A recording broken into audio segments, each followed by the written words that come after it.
সৰ্বগুণাকৰ যা কৰি নাহে উপাম তোহাৰী চৰণি বাৰে কিশোৰ প্ৰণাম। আজি শ্ৰীমন্ত শংকৰদেৱ সংঘৰ তেজপুৰ জিলা শাখাৰ অন্তৰ্গত ঢেকীয়াজুলি টাউন প্ৰাথমিক শাখাৰ পঞ্চধাৰ বাপজনৰ নাম কি আছে? ধৰণীধৰ দাস বাপৰ একমাত্ৰ কন্যা কনিষ্ঠ কন্যা অন্যান্য দাসৰ আই ভক্তিমাতৃ আইগৰাকীৰ বিবাহ আৰু বিবাহ উপলক্ষে আমি ইয়াতে নিমন্ত্ৰণ মৰ্মে আহি পাইছোঁ বিশ্বনাথ জিলা শাখাৰ পৰা। আৰু আমাৰ মাজত উপস্থিত আছে শ্ৰীমন্ত শংকৰদেৱ সংঘৰ এজন একনিষ্ঠ সেৱক, পৰম সাধু, পৰম বৈষ্ণৱ। আজি বিবাহখন আমাৰ পৰম শ্ৰদ্ধাৰ দীপক ব্ৰহ্মভাৱে পৰিচালনা কৰিব, যাৰ নামেই পৰিচয়। আজি তাৰা সমস্তক আজি আমি লগ পাই অত্যন্ত সুখী হ'লোঁ, পৰম আনন্দ লাভ কৰিলোঁ। আমাৰ বাপজনৰ লগতে আমিও আহি তুলসীৰ লগত কল্পতোৱা পবিত্ৰ হোৱাৰ নিচিনা কইনাৰ আমাৰ আইতা আছে। কইনাৰ আইতা ফালে দেখুৱাওক। আৰু আমাৰ নগৰ প্ৰাথমিক শাখাৰ হয় যিটো কলিতা বাপ আছে ইতিমধ্যে আদৰণীয় সমিতিৰ প্ৰভাকৰ ব্ৰহ্মণ বাপু আহিছিলে, আশীৰ্বাদ দি তেখেতে গ'ল। এতিয়া আমাৰ দৰা পাৰ্টি আহি আছে আৰু বিবাহখন অলপ সময়ৰ পাছতে যিহেতু আৰম্ভণি হ'ব, পৰিচালনা কৰিবৰ কাৰণে আমাৰ দায়িত্বভাগ আমাৰ প্ৰভু মানে একান্ত সেৱক আমাৰ বাপজনকে দায়িত্ব অৰ্পণ কৰিছে আৰু আমি লগতে সহযোগ কৰি দিম আমাৰ বাপৰ লগতে। গতিকে আজি আমি এটা কথা জানিব বিচাৰিছোঁ, এনেতো আমি বিবাহ বুলি ক'লে ৰাতিকাল হয়, ৰাতি হয় নহয়? আৰু ৰাতি হৈ ধুমধামেৰে বম ফটকা জ্বলাই মানে মিউজিক মানে বাজি গান বাজনা বাজি ধুনীয়াকৈ বিবাহখন হোৱা দেখোঁ। গতিকে আমি শ্ৰীমন্ত শংকৰদেৱ সংঘৰ আমি এটা আদৰ্শ আৰু এটা আমি এই শুদ্ধ সত্য এটা নীতি দেখিলোঁ। আমি আপোনাৰ হওক মহামহন্তৰ যোগেদি মানে আসন ভাগ প্ৰভু ভগৱন্তৰ বাগ্ময় মূৰ্তি প্ৰতিষ্ঠা কৰি ভাগৱত প্ৰতিষ্ঠা কৰি সেই আসনৰ আগতে মানে যিহেতু বিধি পাঠেৰে শ্ৰীমন্ত শংকৰদেৱ সংঘৰ নীতি আদৰ্শৰে বিধি পাঠেৰে বিবাহখন পৰিচালনা কৰা দেখা পাওঁ। আৰু আজিও যিহেতু সেই বিবাহখনে হ'ব বুলি আমি জানিলোঁ, নিশ্চিত হ'লোঁ। গতিকে এনেই আপোনাৰ মানে প্ৰশ্ন বুলি নহয় প্ৰভু, আমিতো প্ৰশ্ন কৰাৰ আমাৰ মানে হেৰি নাই। আমি জানিব বিচাৰিছোঁ এনেই বিবাহ কেই প্ৰকাৰৰ হয় প্ৰভু আৰু কি হয়, আৰু এই বিবাহখন আপুনি কেনেধৰণৰ পৰিচালনা কৰিব অকণমান আংশিকভাৱে আমি আপোনাক জানিব বিচাৰিছোঁ। জয় গুৰু শংকৰ। আমাৰ আচলতে আমি সনাতন বৈদিক হিন্দু ধৰ্মৰ লোক, আৰু এই সনাতন বৈদিক হিন্দু ধৰ্মৰ লোকৰ আমাৰ শিৰোমণি শাস্ত্ৰ হ'ল আমাৰ চাৰিখন বেদ, ঋগ, সাম, যজু, অথৰ্ব। আৰু এই চাৰিভাগ বেদৰ ভিতৰত আপোনালোকে 8 প্ৰকাৰ বিবাহৰ কথা আপোনালোকে তাত উল্লেখ পাব। যিসকলে এই বিষয়ত গৱেষণা কৰিছে বা এই বিষয়ত চৰ্চা কৰে, তেওঁলোকে আপোনালোকৰ 8 প্ৰকাৰ বিবাহ। প্ৰথম হ'ল ব্ৰাহ্ম বিবাহ, আৰু দ্বিতীয় প্ৰকাৰ হ'ল আপোনাৰ প্ৰজাপত্য বিবাহ, তৃতীয় প্ৰকাৰ হ'ল আৰ্ষ বিবাহ, তাৰপিছত হ'ল আপোনাৰ দৈৱ বিবাহ, তাৰ পঞ্চম বিবাহ হ'ল আপোনাৰ গন্ধৰ্ব বিবাহ, তাৰ পৰৱৰ্তী বিবাহ হ'ল আপোনাৰ অসুৰ বিবাহ, সপ্তম বিবাহ হ'ল পৈশাচিক, আৰু অষ্টম হ'ল আপোনাৰ ৰাক্ষস বিবাহ। এতিয়া চমুকে এই 8 প্ৰকাৰ বিবাহনো কি আমি ক'বলৈকে লৈছোঁ দেই। ব্ৰহ্ম বিবাহ, আজিৰ বিবাহনো কিয় ব্ৰহ্ম বিবাহ আৰু ব্ৰহ্ম বিবাহনো কি? আপোনালোকে বহুতে নিশ্চয় শুনিছে ৰজা মহাৰজাৰ দিনত স্বয়ম্বৰ হৈছিল। ৰাজকন্যা বা আদ্যৱন্ত ঘৰৰ কন্যাসকলক সম্প্ৰদান কৰা হৈছিল কেনেধৰণে? স্বয়ম্বৰ প্ৰথাৰ মাধ্যমে। আৰু স্বয়ম্বৰ প্ৰথাত কি হয়, সমস্তখিনি আয়োজন হোৱাৰ পাছত কন্যাৰ নিমিত্তকে বৰক আহ্বান কৰা হয়। আৰু সবল সুঠাম উপযুক্ত যুৱকসকল যেতিয়া আহে, তেওঁলোকৰ নিজস্ব গুণ শৈলী সেইবিলাক বৰ্ণনা কৰা হয়। আৰু সেই অনুসৰি কইনাই নিজৰ ৰুচি অভিৰুচি অনুসৰি আৰু সম্পূৰ্ণ স্বাধীনভাৱে মানে স্বামী নিৰ্বাচন কৰে, স্বয়ম্বৰ। আৰু সেইবাবে সেই বিয়াখনক কোৱা হয় স্বয়ম্বৰ বিবাহ। আৰু স্বয়ম্বৰ বিবাহখনে পৰৱৰ্তী কালত ব্ৰাহ্ম বিবাহ হিচাপে আপোনাৰ এইখন স্বীকৃতিপ্ৰাপ্ত হৈছে। কিন্তু ব্ৰাহ্ম বিবাহনো কি বাৰু? এতিয়া ব্ৰাহ্ম বিবাহ মানে য'ত বয়সৰে উপযুক্ত হোৱা এগৰাকী কন্যাক এগৰাকী যুৱকলৈকে সম্প্ৰদান কৰা হয়। যে দৰা হ'বলৈকে কাক কি হ'ব লাগিব?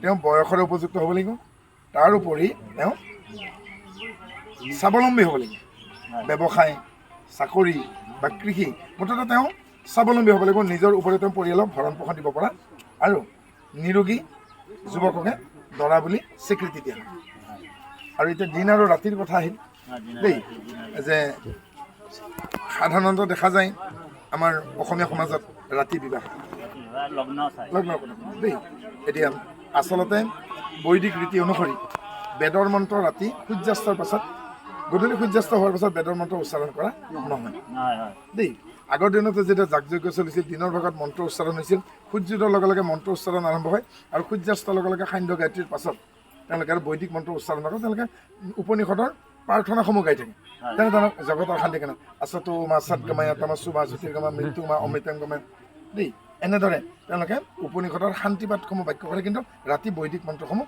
কোনো জগতে উচ্চাৰণ নহৈছিল দেই আৰু বিবাহখনকো এখন যজ্ঞ বুলি কয় যিখন যজ্ঞৰ নাম হ'ল বাজপেয় যজ্ঞ আৰু এই বাজপেয় যজ্ঞখনত কইনাগৰাকীক যজ্ঞৰ বিধি বুলি কল্পনা কৰা হয় বাপগৰাকী বা মানে দৰাকেই যজ্ঞৰ পুৰোহিত বুলি অৰ্জন কৰা হয় আৰু সন্তানকে সেই যজ্ঞৰ ফল বুলি ইয়াত মানে উল্লেখ কৰা হৈছে গতিকে এই বিবাহখন হ'ল বা সংসাৰখন আমাৰ বাজপেয় যজ্ঞ এই বিষয়ে বৃহদাৰণ্যক উপনিষদ আৰু চান্দোগ্য উপনিষদত আপোনালোকে বিশেষভাৱে পঢ়িব আৰু আগৰ দিনত সদায় বিবাহ কিন্তু দিনৰ ভাগত অনুষ্ঠিত হৈছিল বা সম্পাদিত হৈছিল কেতিয়াৰ পৰা বাৰু এই বিয়া ৰাতিৰ পৰা হ'ব বোলে সেই বিষয়ে যদি আপোনালোকে জানিব বিচাৰে যি মুহূৰ্তত যেতিয়াৰ পৰাই ভাৰতৰ ধন সোণ ইত্যাদি কথাৰ বাবে বাহিৰৰ মানে বিদেশী আক্ৰমণকাৰীসকলে আমাৰ এই ভাৰতবৰ্ষক আক্ৰমণ কৰিবলৈকে ল'লে আৰু প্ৰথমতে তেওঁলোকৰ চকু মানে এখন এখন ৰাজ্যৰ এখন এখন দেশৰ ধন সোণ সা সম্পত্তিবোৰ দ্বিতীয় চকু তেওঁলোকৰ ৰাজধানীখন দখল কৰিব লাগে আৰু তৃতীয় কথাটো আজি আমি ক'বলৈকে টান পাইছোঁ যে শত্ৰু ৰজাবিলাকৰ আক্ৰমণকাৰীৰ চকু আছিল সততে গাভৰু নাৰীসকলৰ ওপৰত সেয়া বিবাহিত বা অবিবাহিত আৰু যাৰ ফলত অতীতত আপোনালোকে দেখা পায় বিদেশী আক্ৰমণকাৰীসকলে আমাৰ দেশক এই আক্ৰমণ কৰি আমাৰ ধন সোণ লুটি নিয়াৰ লগতে আমাৰ কম বয়সীয়া বোৱাৰী যিহেতু তেওঁলোকে অপহৰণ কৰি লৈছে আৰু সেই বাৰ বাবে ভাৰাক্ৰান্ত হৈ আমাৰ পুৰণি আমাৰ আমাৰ মানে পিতামহসকলে বাধ্যত পৰি দিনৰ বিয়া ৰাতিলৈকে নিবলগীয়া হ'ল মনে মনে লুকাই চুৰকৈ বিয়া পাতিবলগীয়া হ'ল দিনৰ পৰা আৰু দিনৰ পৰা তেনেকুৱা কিন্তু এতিয়াও আপোনালোকে যদি দক্ষিণাটলৈকে যায় য'ত সংস্কৃতৰ প্ৰভাৱ বেছি দক্ষিণাটত কিন্তু প্ৰত্যেকটো তামিল দ্ৰাবিড় মালায়ালাম কান্নাড় তেলেগু আৰু প্ৰত্যেকে কিন্তু তেওঁলোকে দিনত বিয়া পাতে ৰাতি বিয়া নাপাতে বংগদেশত কি কৰে মাজৰাতিলৈকে বিয়া হয় মাজৰাতিৰ পাছত বিয়া নহয় পাছখিনি পাছলৈকে কৰে গতিকে আমাৰ এই দিনত বা ৰাতি বুলি আমাৰ কোনো কথা নাই আমাৰ শ্ৰীমন্ত শংকৰদেৱ সংঘত আমাৰ এই ব্ৰহ্মবিবাহত আমাৰ যি ৰীতি নীতি আছে ব্ৰহ্মবিবাহত কি হ'ব লাগিব দুই পক্ষৰ অভিভাৱক উপস্থিত থাকিব লাগিব কইনা আৰু বৰ আইনসংগতভাৱে তেওঁলোকৰ যি নিম্নতম বয়সৰ সীমা সেয়া অতিক্ৰম কৰিব লাগিব আৰু এই ব্ৰহ্মবিবাহত আমাৰ কিন্তু যৌতুক নাথাকে ভাৰতৰ সংবিধান অনুসৰি সমতলত বাস কৰা হিন্দু লোকসকলৰ মাজত যদি বিবাহ অনুষ্ঠিত হওঁতে যদি এক পক্ষ আন পক্ষক যৌতুক দাবী কৰে সেয়া যৌতুক প্ৰথাৰ আইন অনুসৰি আমাৰ ভাৰতীয় দণ্ডবিধি আইন অনুসৰি সেয়া কিন্তু অপৰাধ ভাৰতীয় সংবিধান অনুসৰি বিবাহৰ প্ৰথা অনুসৰি কেৱল মাত্ৰ যিসকলে পাহাৰীয়া অঞ্চলত বাস কৰে যেনে ছিকিমত বাস কৰে দাৰ্জিলিঙত বাস কৰে বা অৰুণাচলত উচ্চস্থলত বাস কৰে তেওঁলোকৰ মাজত অসুৰ বিবাহ থাকে অৰ্থাৎ দুই পক্ষৰ এক পক্ষই যদি যৌতুক দান কৰে তাকে কোৱা হয় সেয়াই হ'ল আপোনাৰ অসুৰ বিবাহ যি বিয়াত যৌতুক লাগে সেই বিয়াত আপোনাৰ অসুৰ মানে দেৱতা য'ত দেৱত্ব গুণ নাই য'ত নেকি কইনাটোৰ উপৰিও কইনাজনীৰ লগতে আকৌ সা সম্পত্তি বা এনেকুৱা মোক দাবী কৰা হৈছে দাবী কৰাৰ লগে লগে দেৱত্ব নহয় খুৰত্ব নাই খুৰত্ব নোহোৱাৰ কাৰণে অসুৰ মানে কি যাৰ দেৱত্ব নাই দৈৱিক গুণ য'ত নাই দৈৱিকতা য'ত নাই গতিকে সেয়া অসুৰ বিবাহ কিন্তু আমাৰ ইয়াত কাঁহী বাতি দুযোৰ দৰা কইনাক উচৰ্গা এইকাৰণে দিয়া হয় নতুন জীৱনত তেওঁলোকে এই এই থালত মানে নৱদম্পতীহঁতে নতুন বাচন বৰ্তনত তেওঁলোকে আহাৰ মুঠি গ্ৰহণ কৰে কিন্তু এই বুলি নহয় দেই কাঁহৰ দিবই লাগিব এই বুলি নহয় কাঁহৰ থাল দুখন দিবই লাগিব বুলি কোনো কথা নাই যি অৰ্থনৈতিকভাৱে পিছপৰা তেওঁলোকে সামৰ্থ্য নকৰে সেইটো দান কৰিব হ'ব পাৰে কোনো কথা নাই নহয় জানো এতিয়া তাৰপিছত আমাৰ মূল কথালৈকে আমিলৈকে আহিছোঁ যে আমি আজি দিনত কিয় পাতিছোঁ কাৰণ আমাৰ বৈদিক ৰীতি নীতি অনুসৰি দিনতহে পতা হয় আৰু আজি ধামখুমীত এইটো এটা খুব ভাল কথা কিয় কাৰণে ৰাতিৰ অন্ধকাৰত বহুতো অঘটন ঘটে আৰু এই বিয়াখনত আজি চাওক বৰষুণ বতৰ চাৰিওফালে আমাৰ জীৱ জুকুল আপুনি মানে পানীত ডুবি আছে আজি অসমত বহুত ঠাইত পানীত ডুবি আছে আৰু বহুত দোকান পোহাৰ বন্ধ কিবা এটা লাগিল পটককৈ ৰাতি 12টা বজাত আপুনি ক'ত ৰাতি 12টা বজাত ক'ত পাব হয়নে? গতিকে আমি দিনত এতিয়া আপুনি কিবা বস্তু এটা নাই, ওচৰৰ ঘৰৰ মানুহৰ পৰা আপুনি শৰাই এখন টান মানি আনিব পাৰিব, দিয়কচোন, আমাক শৰাই এখন দৰকাৰ হয়নে?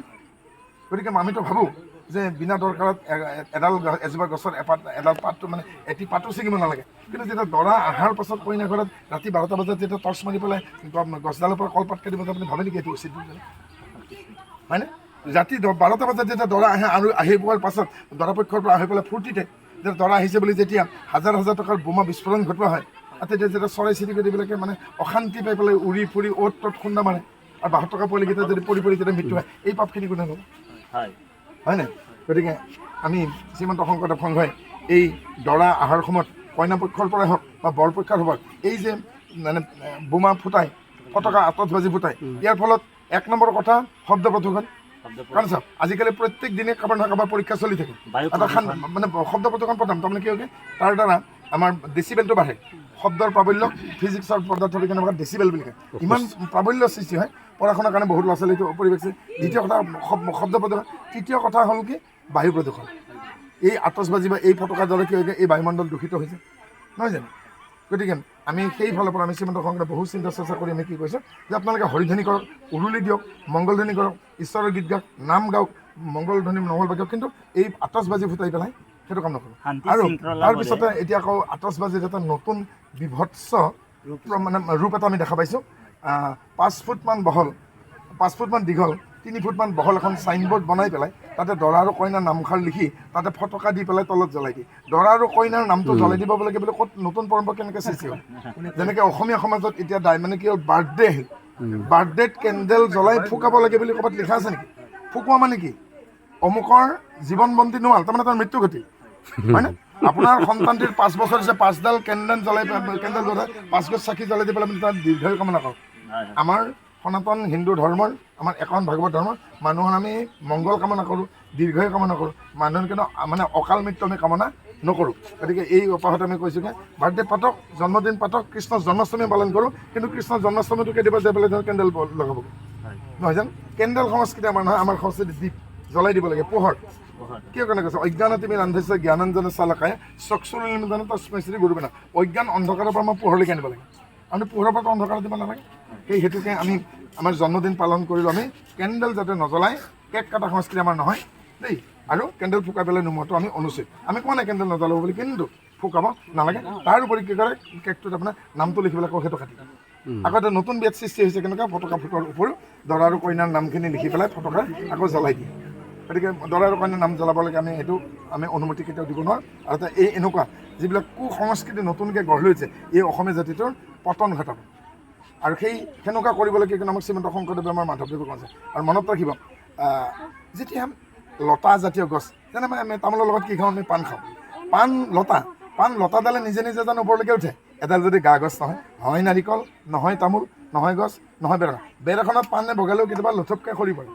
কিন্তু যেতিয়া এডাল সুদৃঢ় গছ পায় তেতিয়া পাণজোপা উভয় যায়। গতিকে অসমীয়া জাতিক যদি লতা বুলি ধৰে তেতিয়া বগাবলগীয়া গছডালেই কিন্তু শ্ৰীমন্ত শংকৰদেৱ নামৰ বটবৃক্ষজোপা যেতিয়ালৈকে থাকিব এইখন আকাশৰ তলত, এইখন পৃথিৱীত, আৰু যেতিয়ালৈকে অসমীয়া জাতিটোৱে এডাল পাণৰ লতাৰ দৰে হৈ পেলাই যেতিয়া মানে শংকৰদেৱ নামৰ বৰগছজোপাত মানে বগাবলৈকে চেষ্টা কৰি থাকিব, ওপৰলৈকে গৈ থাকিব, আৰু তেতিয়া কোনো তাৰ কিন্তু বিলম্ব নঘটে। মই ভাবোঁ আমি নিজকে লতা বুলি কল্পনা কৰি আজি যদি আমি শ্ৰীমন্ত শংকৰদেৱ গুৰুজনাক এডাল বটগছৰ দৰে যদি আমি গা গছডালক আশ্ৰয় কৰি যদি আমি আগুৱাই যাওঁ, নিশ্চয় আমি থিয় হৈ থাকিব পাৰিম। তাৰপিছত আমি আকৌ মূল কথালৈকে ঘূৰি আহিছোঁ। আগৰ দিনত ঋষিমুনি দিন আছিল, ঋষিপুত্ৰৰ যদি ঋষিকন্যাক, মণিপুত্ৰৰ যদি মণিকন্যাক বিবাহ কৰে, সেইখন হ'ল আমাৰ কি বিবাহ? আৰ্ষ বিবাহ।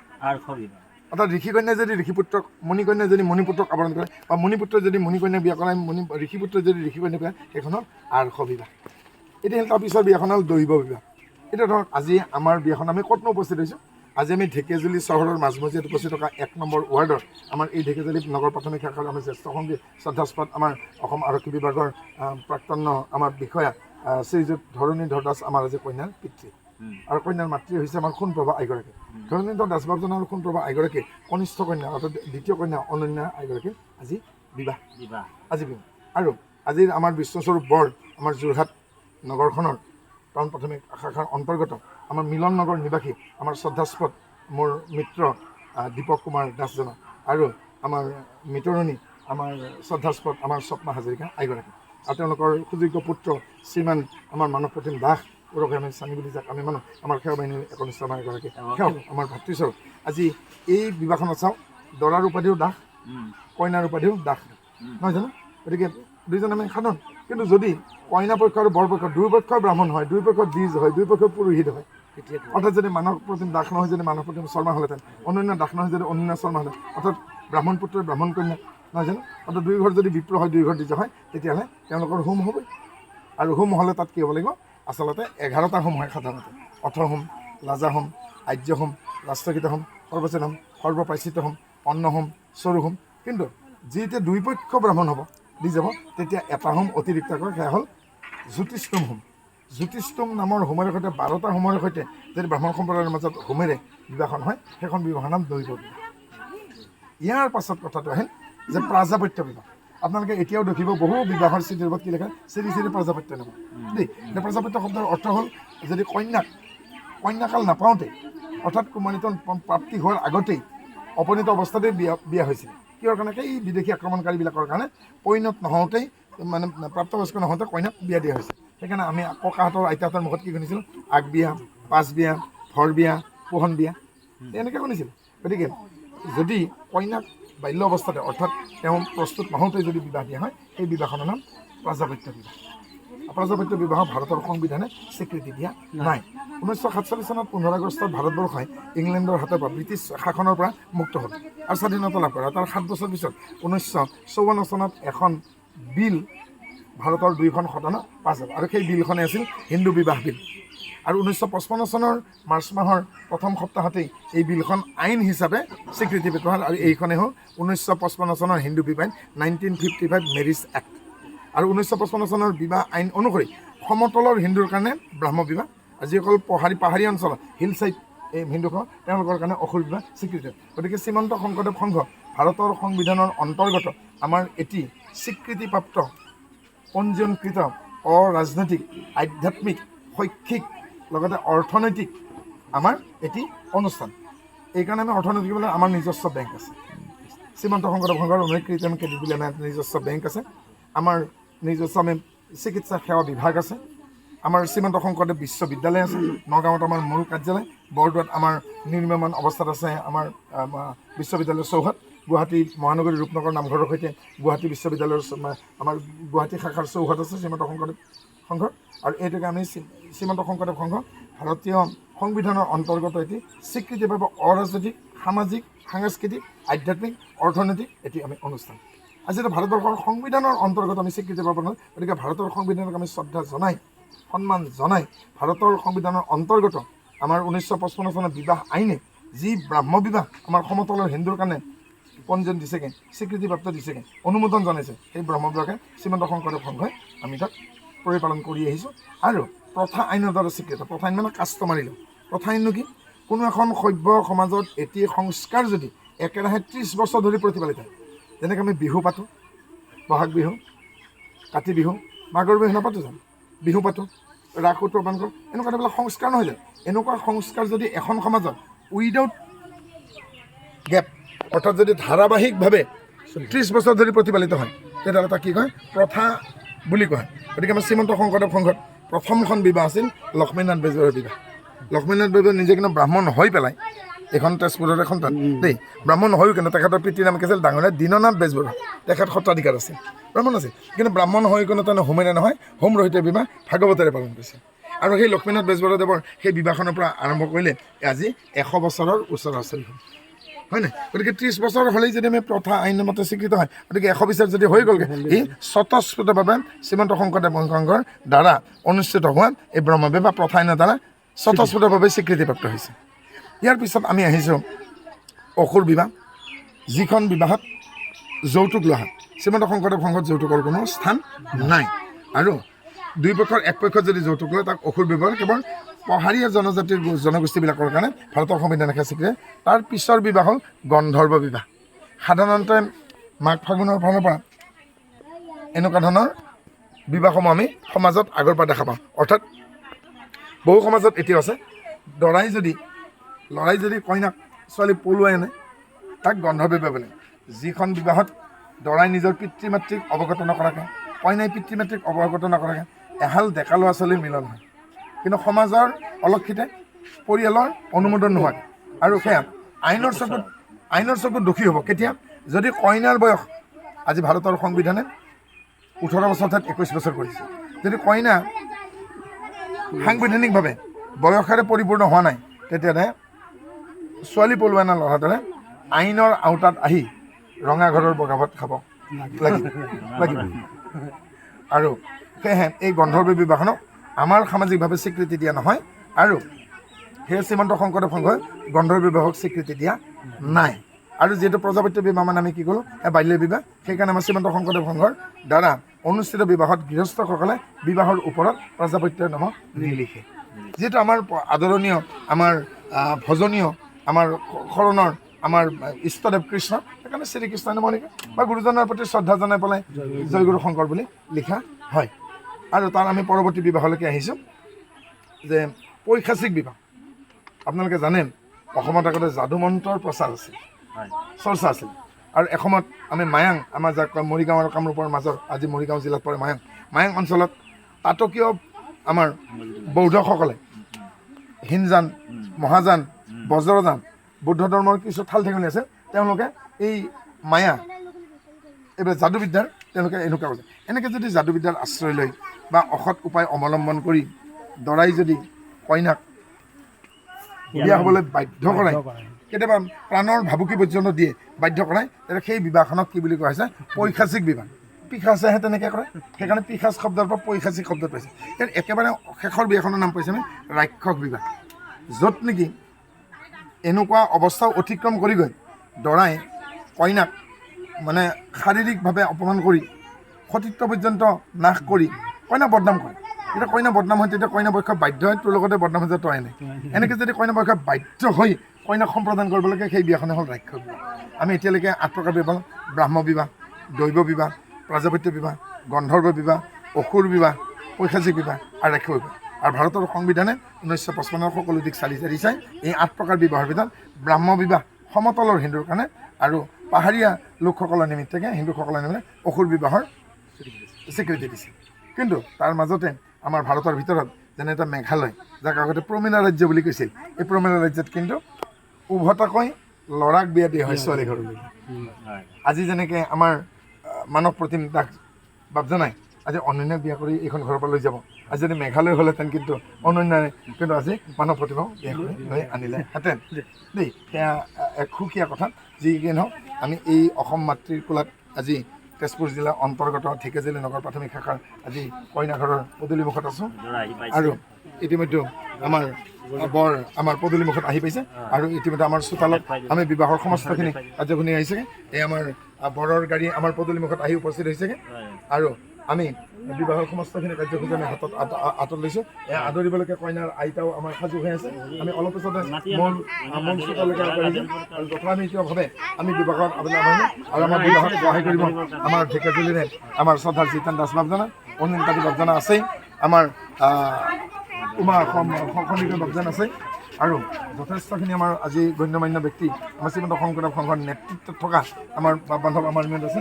আমাৰ তেজপুৰত হ'বলগীয়া আগন্তুক আমাৰ যি বাৰ্ষিক অধিৱেশন আছে, সেই বাৰ্ষিক অধিৱেশন আদৰণি সমিতিৰ সভাপতি বাপজনে আমাৰ প্ৰভাকৰ বৰ্মন বাপজনা আছে, সম্পাদক বাপজনে আমি ৰন্ধন প্ৰকৰণৰ যি দায়িত্ব থকা আমাৰ কীৰ্তিকমল বাপজন আমাৰ ইয়াত উপস্থিত আছে।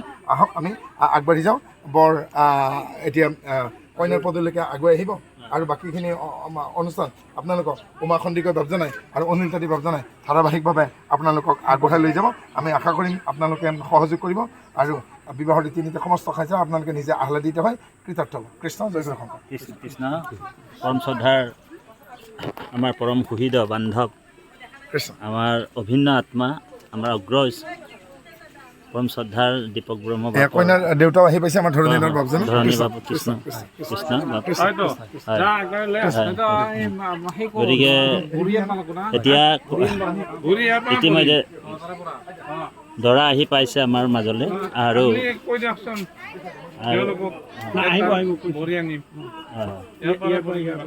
হয় হয়, গতিকে দৰা আহি ইতিমধ্যে উপস্থিত হৈছেই। এতিয়া দৰা আদৰণি হ'ব। আমাৰ 8 প্ৰকাৰৰ বিবাহৰ কথা আমি যিহেতু আলোচনা কৰিলোঁ ইয়াত, আৰু আজি যিটো বিবাহ আয়োজন কৰা হৈছে ইয়াতে। সেই বিবাহৰ নামটো হৈছে ব্ৰহ্ম বিবাহ। গতিকে এই ব্ৰহ্ম বিবাহ হয় কেনেকৈ হয় আমি অকণমান চাব লাগিব। এতিয়া আমাৰ এতিয়া দৰা আহিছে, যিহেতু দৰাক আদৰণি জনাব, দৰাক আদৰণি জনাব। আমি ইয়াৰ মাজতে সোমাই গৈছোঁ, অকণমান আপোনালোকক দেখুৱাব বিচাৰিছোঁ। অলপ পিছতে বিবাহ ভাগ হ'ব। আমি বিবাহৰ অকণমান ভিডিঅ' আপোনালোকক পৰিচালনা কৰিম। এই কাঠটো অলপ বেছি হেৰি হৈছে নেকি চাওকচোন, চাওকচোন হেৰিটো।